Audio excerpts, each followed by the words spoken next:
Hi, I'm Meshea. Hi, I'm Peggy. And we are Hitting the Road in Mississippi. Hello everyone, this is Meshea with Hitting the Road in Mississippi, and I am with Miss Hit the Road herself, Peggy Brown. Thanks, Meshea. And I'm with Meshea, and today We've got Brad Franklin, aka Kamikaze. We're so glad to be with you. I am very, very excited. Thank y'all for having me. Okay, right off the bat, I have to know, Kamikaze. So, I get that question a lot, actually. Kamikaze means divine wind in Japanese. Wow, I did not know that. Divine wind. Yes, okay. Kamikaze means divine wind in Japanese. So, my mother was an English teacher. God rest her soul. So, I grew up in a household where every day I was made to learn a new word in the dictionary every day. So my mother made me get the dictionary out, and I had to go through the dictionary, and I had to learn a new word, and I had to learn the definition of the word, and I had to learn how to spell the word. So I had to do that every day. And as I was getting into junior high school at the time, it's called middle school now, but I went to a junior high school. But when I was coming up with a name for me to use as my hip hop moniker, I wanted to come up with something that was different from what everybody else was using, and I wanted to come up with something that was really menacing and sounded really intimidating. It does sound intimidating. Yeah, it does. At the time, people were using MC this or MC that to start their rap name, so I wanted to do something different, and I saw the word Kamikaze. And I was familiar with the word and heard the word before, and then I saw what it meant.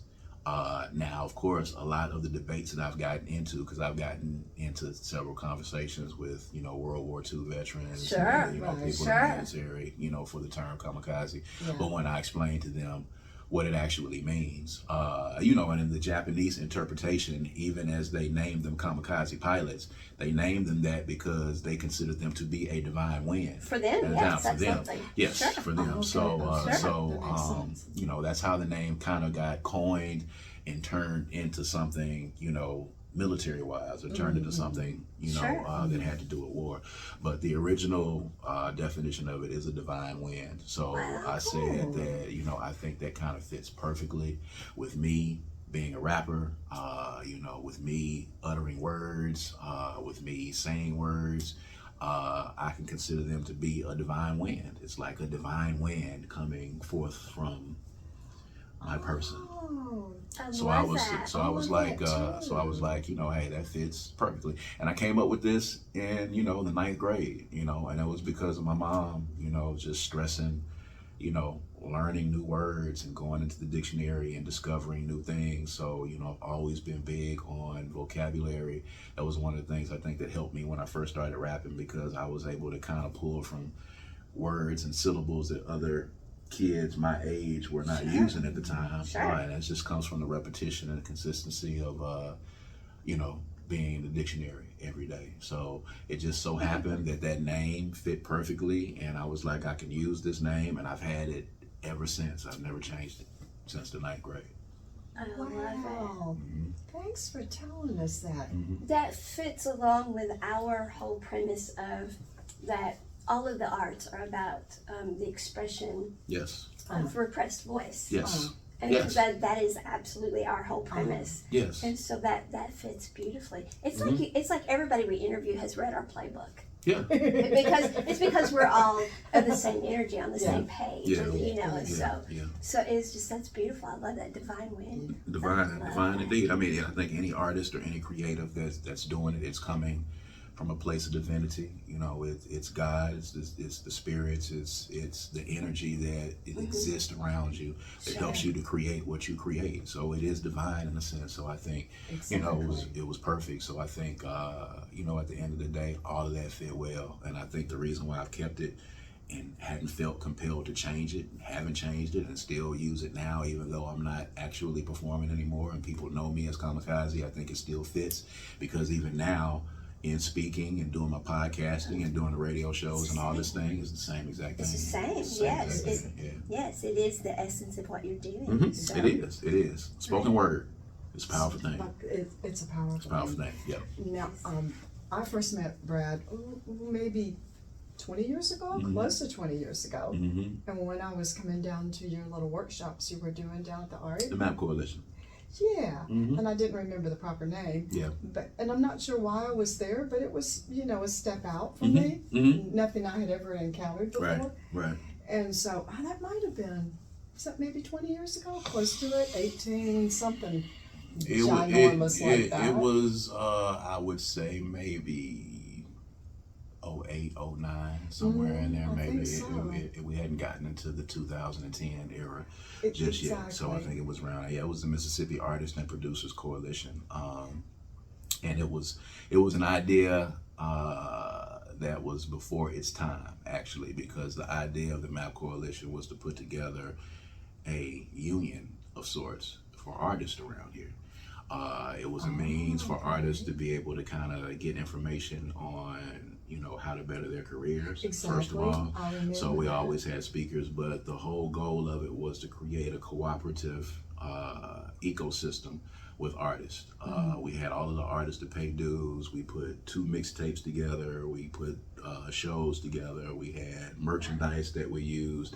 And we had all of the artists from all over the city that had kind of bought into this idea. And then ultimately the idea was actually to put a union together to where artists could be involved with this union, and then we were going to be able to, with these venue owners and these promoters around here, we were going to be able to demand a certain amount of money and a certain level of respect in the scene, in the local scene, and strength in numbers. So it was an idea that was before its time. I think you would say that. Yeah. I had some people that were working with me, and I didn't really understand how to take it from that idea into putting that union together. And then of course when you have a lot of people that are working with you, it's very hard to deal with all the different personalities and things. And I was at a younger age at that point, and just didn't know how to navigate working with other people and working with other people who didn't really understand the concept of what I was saying. So when I was saying, hey, let's put these dudes together and we're going to do this, this, and this, and they actually saw the fruits of that labor. We produced 2 mixtapes that we produced, and we gave each artist in the coalition their own box of CDs for them to sell. And they were able to sell those CDs, and they got to keep all the proceeds from it. So we were actually creating an ecosystem that was going to help artists actually get paid for their work.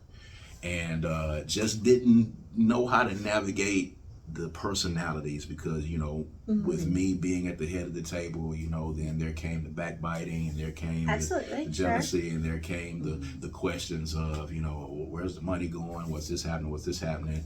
And, the union thing is not going to work. And I wasn't savvy enough in my leadership style at that point to be able to handle it and to be able to navigate my way through it. It would be easy for me to do that now, but those are one of the things that kind of gave me the experience in how to work with people from that point. But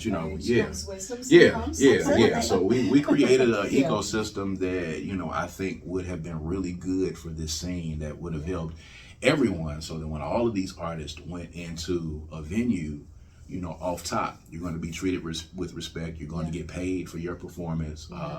These things that we were going to be able to set out, and then if not, then we were talking about, hey, we're going to boycott this venue or boycott this particular promoter, or we're not going to give this promoter any business. So it was really about empowering the musicians and the producers. Like I said, it was an idea that was before its time. So at some point, maybe it, may rear its head again, maybe. But, other people have kind of talked about this since then. Chuck D and a lot of artists have talked about, putting a union together for artists. And I think it is an idea that needs to happen. I think it's something that needs to come to fruition, but I don't know if I'm going to be the person to be leading that. But we did start.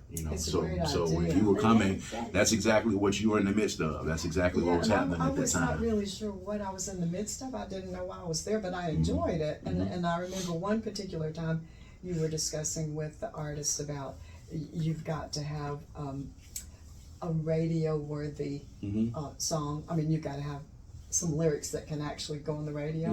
And I remember you saying that, and I thought, you know, that totally makes sense. Don't defeat yourself from the start. Yes, absolutely. And so there were some good things I picked up, and but I was just getting into the whole music thing, and I wasn't quite sure what I was doing. Yeah. I enjoyed my adventures down there. You made your way through and matriculated and kind of learned. I think, as time goes on, we were all learning. Yeah. And I'm still learning. Oh, every day. Every day. So Yes. I love learning. I'm a learner. My wife says that I am a hoarder of miscellaneous information. So I like to learn things. When I see things on TV, I'll Google it and I'll learn it and I'll store it. So if somebody is talking and they have just an odd fact about ducks, if I've happened to watch something and I know a fact about ducks, I'll be able to say, hey, well, did you know that ducks do this, this, and this? And I learned this. I like being able to do that. We could hang out. Yeah. So I just hoard miscellaneous information to be able to spew out. Yeah, it's useless. A lot of it is useless. A lot of it is not. Yeah, a lot of it is not. Comes into play in the oddest times. It does, and it makes you look really smart at those times. But it's just I was watching something, and my power of recall is just really good. Like I take information and I absorb it. Yes. So when I do that, so I love learning. So I'm going to continue to learn, even at this point now, even as I'm trying to impart this upon to other people. I'm learning still because I don't know everything. I think the first thing that we need to learn about ourselves is that you don't know everything in any setting. And you got to ask questions. Yes, that's and I'm not afraid to ask questions. Oh, and Peggy's the best about that. Peggy is so good about let's ask. Asking questions. Peggy's so good about let's just ask. Yes. Yeah, and I you love have to. that. You have to. Yes. Because how are you going to learn? Yes. How are you going to Exactly learn? how Especially in you're this gonna day and learn. age where the internet exists and a lot of people are just not Yes. willing to tell you. Right. So if you're not a person that does a lot of Googling and a lot of reading, you gotta ask questions. So there's no dumb questions at I all love whatsoever. being with people who are open to asking and to answering. I Yes. should say. Right. Yeah. Right. Wonderful. You started out as a duo with With David Banner. with David Banner. Yes, ma'am. And how long did that last? Was that We were a group from 94 all the way till 2000. So it was about 6 years. Oh, well, so long. Yeah, so the period that people saw when we got signed to Warner Brothers, that was a really small window. We were a group long before that, and we were trying to get to the point of getting signed. So we got together. We were all a part of a group called the Stew Pot Stowaways that was a crew on Jackson State's campus. Okay. So we were part of a crew that had a lot of different people from all over the country who were kindred spirits in hip-hop. Cool. So there were people from Mississippi, people from Chicago, people from Michigan. We had a couple of people from Africa. We had a couple of people from the West Coast. And we all connected because of our love of hip-hop. And we became a little crew, and David Banner was a part of that crew with us.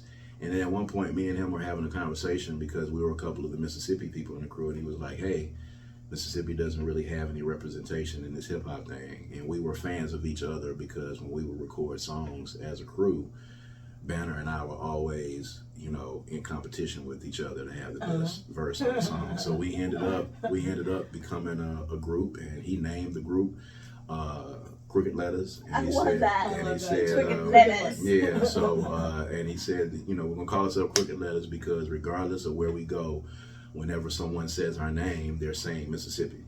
Yes. So that name stuck, and we became Crooked Letters, and we ended up getting signed to Tommy Boy Records and then Warner Brother Records, and we ended up putting out an album in 1999. The anniversary is actually coming up on 4/20, April the 20th.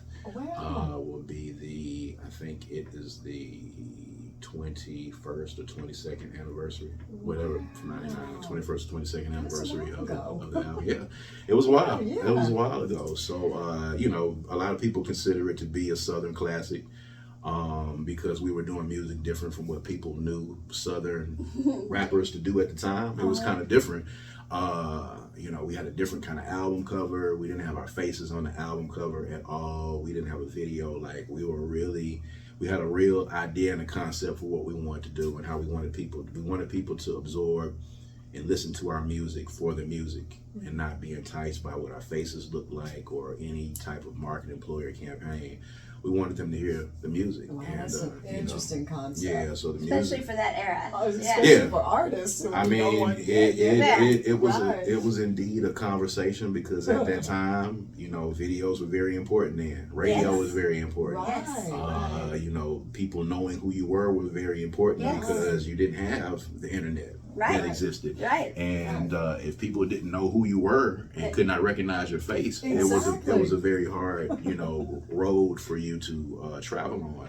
But it actually worked for us, and of course, you know, all those things catapulted in turn to the David Banner getting his deal with Universal and going solo, and me doing the same thing on my end. You know, that was one of the learning experiences because we had a really bad experience with the label. We had a manager that, you know, robbed us of, you know, over $150,000 in our deal. One of those horrible stories. Yeah. So we got the much cliche. to learn always when you start in. The cliche story that a lot of people have about, you know, getting jerked around by the manager, getting our publishing taken. And it was crazy because we were both college educated young men.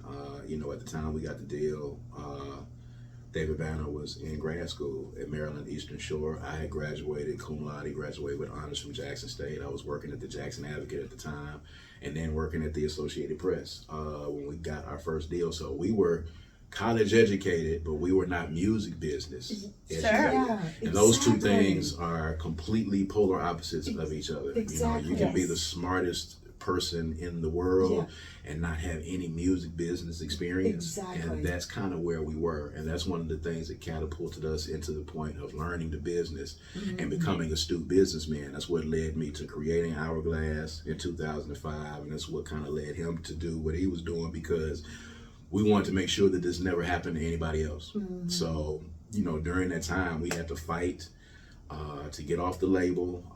There was a period where we could not use the name Crooked Letters because it was owned by the label. We couldn't record as Crooked Letters. There was a lot of things. You know, one day that story will get told, but you know, during that time period, David Banner was a very, very excellent producer, and he went out and he started producing tracks for other artists, and that's how he ended up putting his work together, bartering with those artists, and he ended up putting a song together that hit, and that's what ended up getting him his solo deal.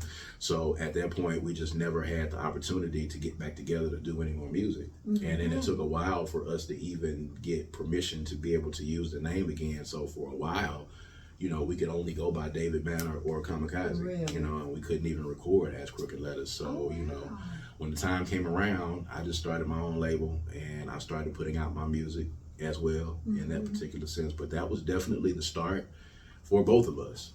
You know, there would be no David Banner now if it wasn't for Crooked Letters. There would be no Kamikaze right now if it wasn't for Crooked Letters. So Brad, were you guys maybe some of the first hip hop artists? we were the second. We were the second hip hop group to get a major deal out of Mississippi. The first was Wildlife Society. They signed with Interscope. So there was a guy that was a representative at the time. His name was Jim Evans, who played for the Giants for a while, and he was one of their financial backers and one of the people who helped them. But they got a deal with Interscope probably like a year before we did. But you know, we may be more well known just because of the impact that we had nationally. But they're actually the first, and you know, they paved the way for us to be able to do it. Once they came in and once they did what they did, they opened up the doors for people to be looking at us. Let me ask you a question. What is the difference in rap and hip hop? Or what is the progression from rap to hip hop? And I'm sorry if I'm asking a dumb question, but I don't know that. It's not. It's actually a very good question because people ask it all the time. Hip hop is the culture. Hip hop encompasses rap music, break dancing, graffiti, and DJing.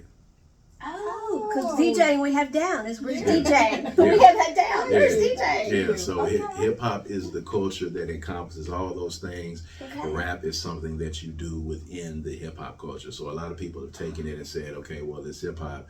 Well, actually, rap music is a part of hip hop. So, you know, I grew up in the culture of hip hop. I grew up breakdancing. I grew up doing graffiti, because we were in Jackson, Mississippi. If you can go down to the train yard right now when you're coming down Mill Street, you can see a lot of the tags that, you know, folks that were doing graffiti, would do on those trains. Uh-huh. So we did graffiti.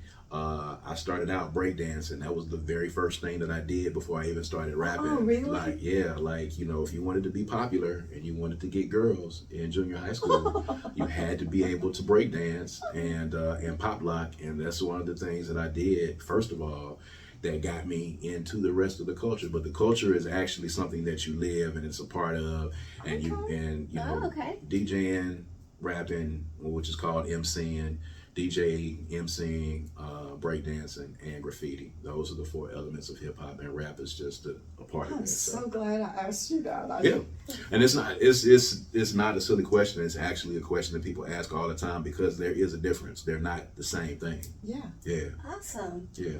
So have you perceived in hip-hop to be a natural progression from the other genres of music birthed in Mississippi, since Mississippi is the birthplace of America's music? Yeah. How did that all evolve from those genres? I think, hip-hop, first of all, starting out in the Bronx, in New York, coming from impoverished people, impoverished Black and Hispanic and Latino people in New York. It was birthed out of a necessity. It was birthed out of an energy. It was birthed out of a struggle that existed for those folks at the time, and that's what they created. And they started out taking music that already existed and creating break beats, and people started rapping over those break beats. And hip hop was the natural evolution of where music was going. Hip hop encompasses jazz, it encompasses R&B music, it encompasses house, it encompasses country, it encompasses classical, it encompasses everything that we have known, gospel music, it encompasses everything that we have created, this being the birthplace of America's music.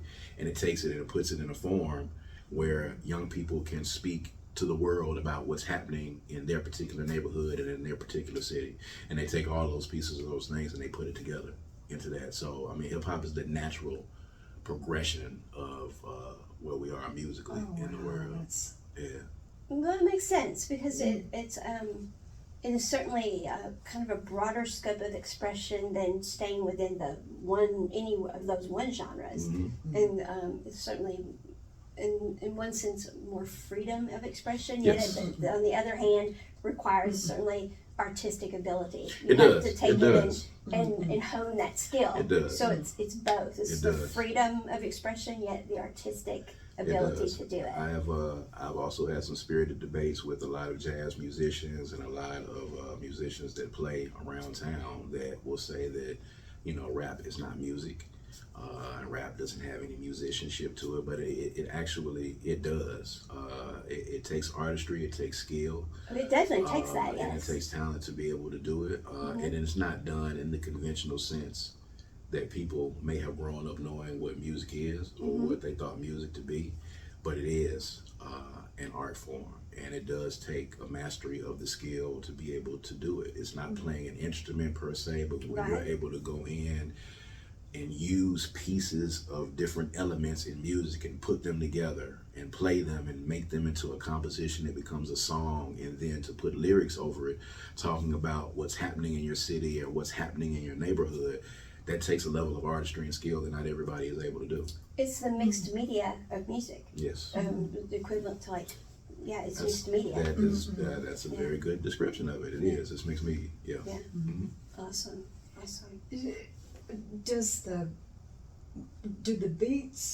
Do people make up the beats first and then have lyrics, or do they make up the lyrics and then have beats to go with it? That just depends. It really, and the thing about hip hop is that there's no conventional way to do it. Everybody does it. Everybody does it in their different way. Okay. And it's like any artistic form. You can talk to a jazz musician, you can talk to a country artist, they'll tell you the same thing.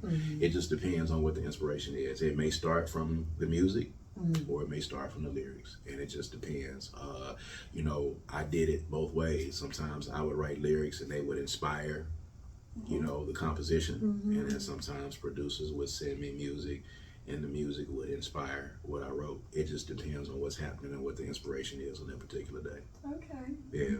I would ask that because I'm not an artist. She's a country artist. Really? Yeah. Yes. Plays the guitar and sings. Yes. Really? Yeah. Okay, well, we got a sidebar about that. Yeah. I'm not one. Yeah, Yeah, so the same way. When I write, sometimes it's the words, sometimes it's the music, sometimes they come at the same time. Yeah. But You never know. You never know. You don't know when it's coming. It comes at whatever time. You could be washing dishes. You could be driving. Right. The melodies could come in your head. Right. And that's the good thing about music and creativity is because there's no one way to do it. So I tell people all the time, whatever it is that you're feeling for whatever it is, you just do it. And then the people will tell you later on what category it fits in later. Just do what you feel, do what you like, do what the universe wills you to do, and then it will be put into whatever box that they want to put it in. It will be put into that later. Just create it, and we'll sort it out later on. But the first and most important thing is to just create it. Don't worry about it. Just create it. It'll work itself out. Absolutely. I call mine Meshea music because it doesn't have a place for Peggy, and she's like, "You're right. It doesn't fit anything." I said, "It's Meshea music." Yes. There's nothing else to call That's it. That's it. When the people that like it, they want to share it, and then they'll figure out. It could be alternative. Could be alternative country. Could be R&B country. Could be country soul. It could be anything. It just depends upon when the people take it in and they consume it. Right. They'll decide at that point. If they decide, they may just say, "Hey, this is good and I like it. I don't know what it is. It just sounds good." And that's the beauty of music. That is kind of how I feel about it. I don't know what it is. I like it. That's kind of where I'm at with stuff. I don't know what it is, but I like it. There you go. I don't know what it is, but I like it. That's it. Yeah. That's it. That's it. And that's a good song. Yeah. Yeah. That's it. Yeah. I don't know what it is, but I like it. That's it. So, if I'm understanding correctly, you're doing more of other things now and not necessily the music. Like you have a podcast, I'm not. Radio show. I'm not doing. You're still anything, a writer. I'm not doing anything as an artist. Uh-huh. I'm managing artists now, and I'm also, I have Hourglass is a consulting business as well. So I have clients who are artists that are trying to get into the music business, who are trying to manage other artists that are trying to navigate through the music business that I consult with. I do that. So I haven't, created any music myself in a while. Just for me, it was time for me to evolve into another phase of my career. And in order for this ecosystem and this scene to continue to grow, we have to be able to give back to it, and we have to be able to nurture it, and so that it can grow. So I felt it was necessary for me to start, helping out and imparting my wisdom to the younger artists to help them continue to build this particular scene up. So, I am podcasting. I've got 2 radio shows that I do. I'm writing, and I'm doing branding and marketing for a different artist, managing a couple of artists that I have. So I'm in more of an administrative role right now, but I've really kind of been concentrating on my radio shows and concentrating on my podcasting because, that's something that I enjoyed doing many years ago, but I wasn't able to give the time to it because I was an artist at that point. So I'm a mass communications graduate. That's my degree is in. Right. So, I started out writing for papers here in the city. I started writing for the Associated Press. So I'm an actual journalist by trade, and by degree is what I am. So broadcast and print journalist. So I never really got to explore that because I jumped right into the music pretty much. I left the Associated Press when we got our record deal. I left the Associated Press. I was actually covering the Olympics in Atlanta in '96. Wow. So that was like, so that was like my first job out of college. Was working at the Associated Press, and I got transferred to Atlanta, and I was working and covering the Olympics in '96 in Atlanta, and which for people that are writing, that should have been like, you've reached the pinnacle already. You're doing it already. But I didn't. I wanted to be an artist. So the passion for me writing at that point just was not there. So again, it's kind of returned and gone back and come back tenfold into what I started out doing. So now I'm doing the multimedia stuff with, writing columns and doing the podcast and doing the radio shows. And that's kind of what I'm concentrating on right now, just trying to create this multimedia thing where I'm able to reach people, whether we're interviewing and talking about music, which is what I do on Third Coast Radio, or on Good Things Jackson, where we talk about, politics and social issues, or the podcast with me and my wife, where we talk about any number of things, whether it be pop culture or politics, social issues, relationship issues. So I'm using this voice now, using this divine wind to do something different. So yeah. Great. Well, but I think that fits though, because so it's not artistry per se.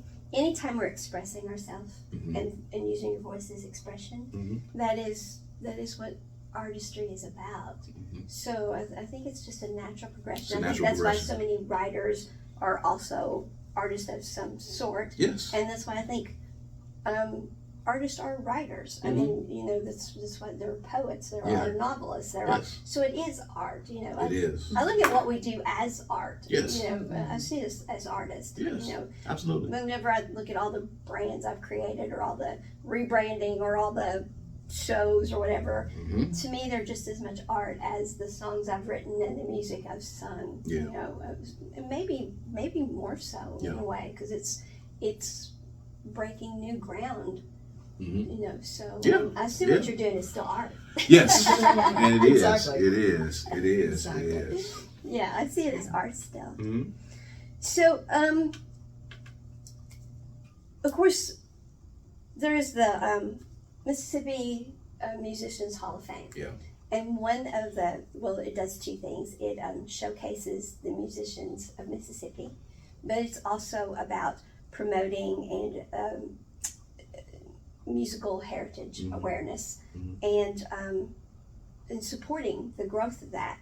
And one of the aspects of that is forming alliances to do that. And everything I hear you saying, you are an alliance person. I mean, from the get-go, you tried to have an alliance before alliances were cool. You're right. Exactly. You know, Right. you know, you were country before country was cool. Right. To quote Barbara Mandrell, you Yeah. know, you were trying to have alliances before alliances were cool. So you have Jackson Indie Music Week. I mean, that is like the epitome of alliances. So, Absolutely. so maybe address that a bit, because I know you have the podcast, all of those things. But what is your hope and dreams for alliances? Where do you see all of this going? I think collaborations are always good. We can do more together than we can do separately. Absolutely. And that's just the basic premise that I kind of live by. So when I see people that are kind of in line with the vision that I have, I don't have any problem collaborating and partnering and figuring out, because, you know, we are better together ultimately. Yes. And because we are the birthplace of America's music, there's a lot of people who are doing a lot of different things that are sometimes operating in silos that, you know, if they work together, things can get to their point faster.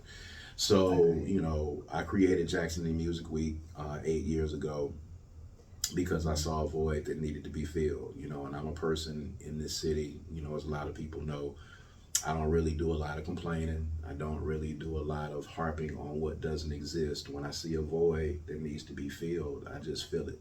Yeah.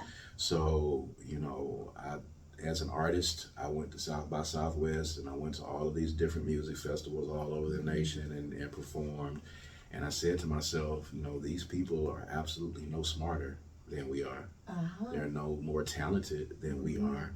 Why is it that the birthplace of America's music does not have a music festival every year for these artists to be able to come through Mississippi and be here?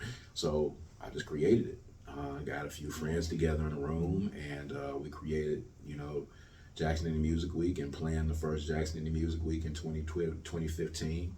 And we met in November of 2014, and we put on the first Jackson Indie Music Week in January of 2015.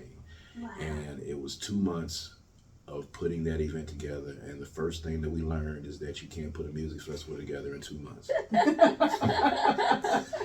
I was going to say, how did you do that in 2 months? So, you're good. It's real good to learn. You know, they say God looks after children and fools, so I think that, you know, we were all fools in that endeavor for thinking that children. or children, or children. both. So, you know, we put it together, and it ended up working like a charm. Wow. You know, the first week went off without a charm, but we planned it in 2 months, and then we realized that, you know, in order for us to do this correctly, we have to plan out much further than that. So, you know, we started You don't know until you do it. You don't know until you do until you do it. it. So that was the thing. Yeah. You know, I've always been in so many situations where people have met and said, okay, let's do this and let's do that. and that's a great idea, and that's a great idea, and let's get together, and then you have 5 or 6 different meetings, Sure. and after those meetings take place, nothing ever happens. Sure. So this was one of those instances where I said, okay, we're not going to just talk about this. We're going to do it. And whatever happens, happens, but we're going to do it because I'm not going to sit back years from now and say, hey, I had this idea and let somebody else take it, or it not happen because I didn't happen. So I didn't make it happen. So we did it. It went well the first year. We planned it. The next year it went off, and then each year it just started getting bigger and started getting better. And now we're, in year number 8, going into year number 9, and it's year number 8 was our biggest year ever. It was our best attended year ever. And you mean for the whole week? For the whole week. Awesome. For the whole week. So we had people coming in from all over the country to participate. There were artists that we reached out from all parts of the country that came in. We had people actually traveling in to be able to see some of these artists. So, our thing with Jackson City Music Week is trying to prove that the creative community can be an economic driver. So we're trying to show people that one of our revenue generators in this state is our creative community, is our music. People are coming here because they want to see people perform and be a part of Jackson City Music Week, or be a part of whatever, or this event or that event. And these people are spending money in hotels, they're spending money in restaurants, they are spending money in retail places, they're buying gas at the gas stations. All those things are revenue for a particular city. And for Jackson, Mississippi, in a city that, of course, thrives off of the infrastructure and having revenue, and we need those dollars coming into the city. Jackson City Music Week is a part of, at least for that particular week, we're a part of bringing people into the city that are a part of the city for that time, and they're spending money. So I think collaborations are important. Anybody that has a similar vision to what we're doing at Jackson City Music Week, we've partnered with several people across the board, and we will continue to do so, because like I said, we are better together. But that vision was something that grew into something big, and hopefully it's going to be bigger, and it's going to go on even after I'm a part of it, because eventually I want to be handing it off to my team for them to be able to do it. I'm in the process now of removing myself from as many situations as I possibly can. So I've built up a lot of stuff.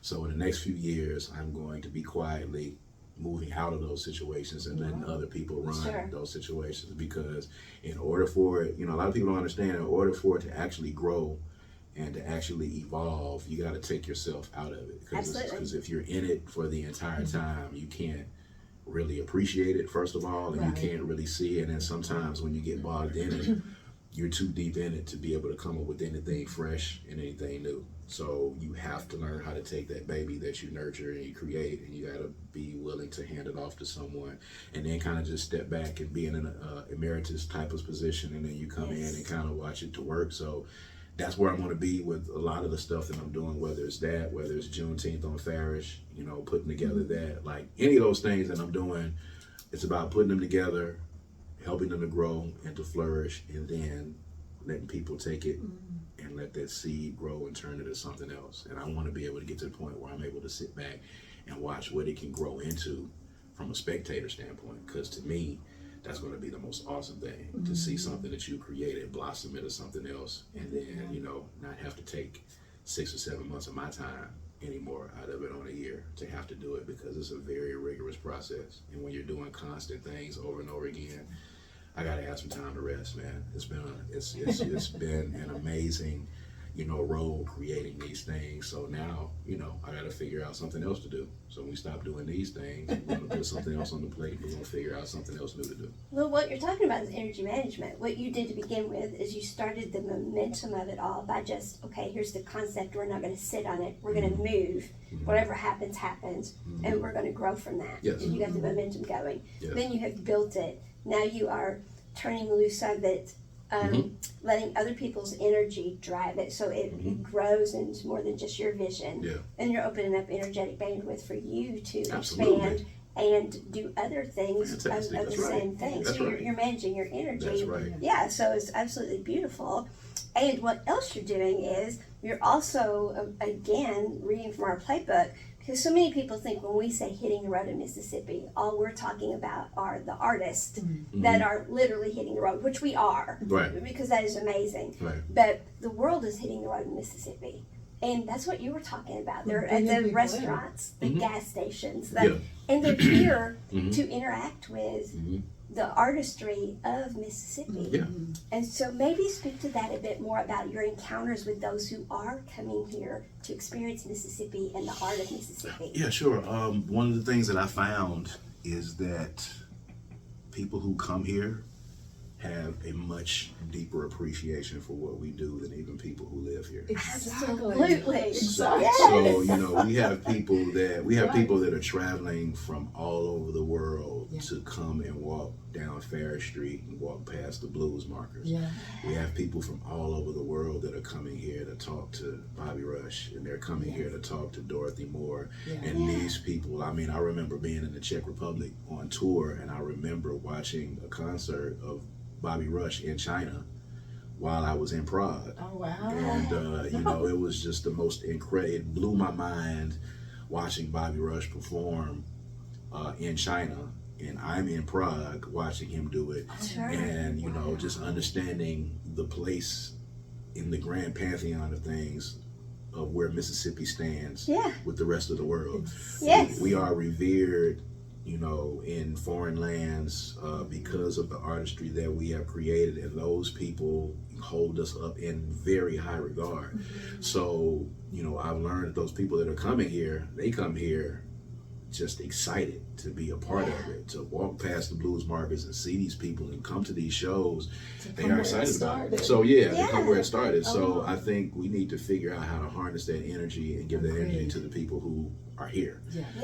Because I think, again, because we're here and we're in it and we're a part of it, we don't get to see it from the vantage point that other people get to see Forest it from. for the trees. Right, the forest for the trees thing. So, you know, I think at the end of the day, that's probably our biggest challenge, is getting people to understand who we are. And once you understand who Mississippi is and what our history is, and you understand it's not what people try to make it out to be and the narrative that a lot of people try to paint, there will instill a lot more pride in the young people that are here, because, you know, we're losing a lot of our young people due to brain drain, because they feel like Mississippi is not the place they need to be, or they feel like Mississippi got to go someplace else. But if they knew, you know, and you know, the big topics are about, you know, what kids are being taught in school, but if they taught the history of music and told people about, you know, how Mississippi is the birthplace of America's music, that's going to instill pride in these kids. That's what we want to do. That's what we want to do. So, you know, when you have these kids that are talking to their cousins, or they're talking to their loved ones or classmates that come from other places, and they're bragging about things, well, you can brag about the fact that Mississippi is the birthplace of American music.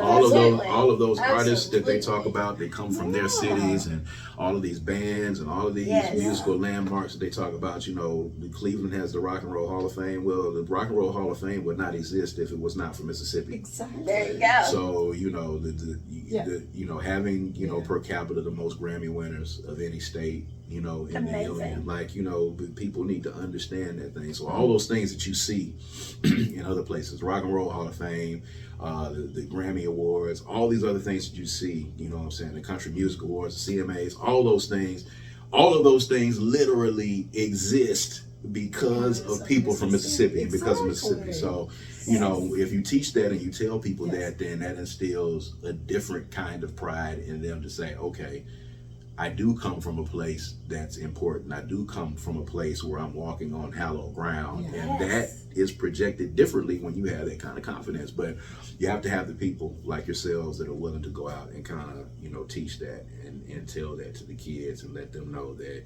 you don't have to be ashamed to be from here. You should be proud to be from here. You know, all the things that you hear people say about us, all of that notwithstanding, you know, we are the birthplace of American music. We are responsible for all of this. So in a sense, we're responsible for hip hop because, you know, the music that they used to create hip hop in the Bronx was music that was created in Mississippi. You know what I'm saying? So it goes way, way back, and I think it's important that these kids just know their history. Yeah, I'm not from here. I'm from Illinois. I'm not from here either. Yeah, Really? Where you from? Florida. right. Really? Yeah, she's from Illinois. I did not know that. And- So what part of Illinois are you from? The very southern part, like looking at Kentucky, like put your foot in the water, or you're in the Ohio River, you're looking at Kentucky. And but I grew up playing, and I have people now who want me to move to Nashville, and I can't leave here. Right. This is what I'm Because why would supposed you? to Because do. why would you have to? I tell people now. Yeah, this is what I'm supposed to do. Yeah. You know. This generation of artists and this generation of music, they have more resources available to them than has ever happened ever in the music business. And you don't have to be in a particular place, because Right. everything that you need to do, you can do right here. Exactly. You can go directly to your fan base from your bedroom or from your office or wherever at the push of a button. You can get that music out to everybody. You can be visibly seen through content on social media. You can send videos to whoever you need to send them to in Nashville via email. You can do everything that you need to do from here. There's no need for you to go to Nashville. At one time, if you were doing country, yeah, you had to go to Nashville at one time, but you don't have to do that now, because you can go to Nashville just like that by the push of a button, and you can get that there. And you know, it used to be that, you know, hey, we need to go to New York to do hip hop, or we need to go to Atlanta to do hip hop. Well, you don't have to do that now. All of that is available. You can do this, and if the music is good, and the product is good, and the presentation is good, it's going to get the same look that it would be if you were there in front of their face in Nashville. But understanding Mississippi and what Mississippi's role in the world is, and how it's touched the world. I can't leave Mississippi because that's I know I'm supposed to do that. Yeah. So Yeah. you know, I can't leave for that reason, and she can't go anywhere because I won't let her.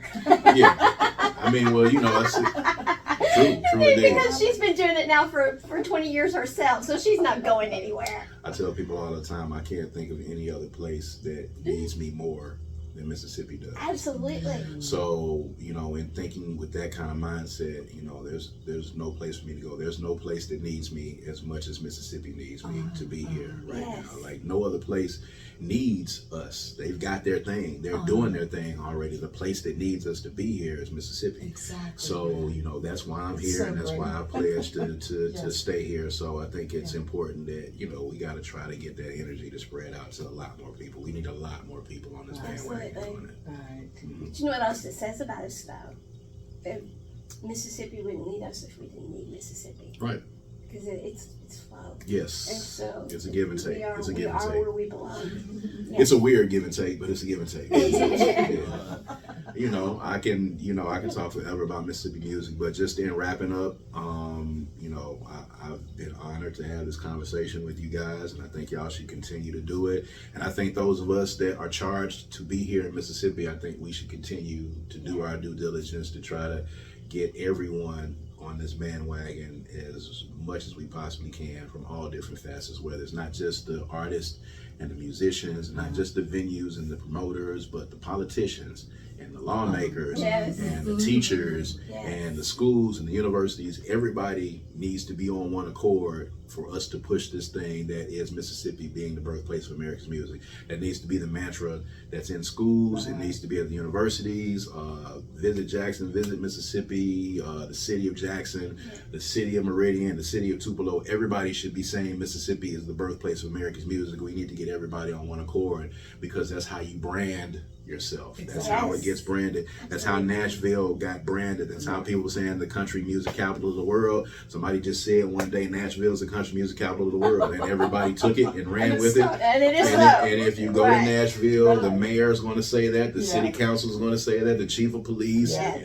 anybody that's at any university in Nashville, they're going to say that Nashville is the birthplace and the home of country music. Yeah. And once you get people on that one accord, that's how you brand what it is that you do. Exactly. So, you know, my last, you know, piece to wrap up would be that we need to push that brand, and we need to create that brand of Mississippi being the birthplace of America's music, and we need to just keep pushing that home as much as we possibly can. Yeah, hitting the road in Mississippi, the birthplace of Of America's America's music. music. That's it. And And say that it. is- Say it with some pride. Say That it is with some oomph to it. absolutely. Yeah, absolutely. Yeah, absolutely.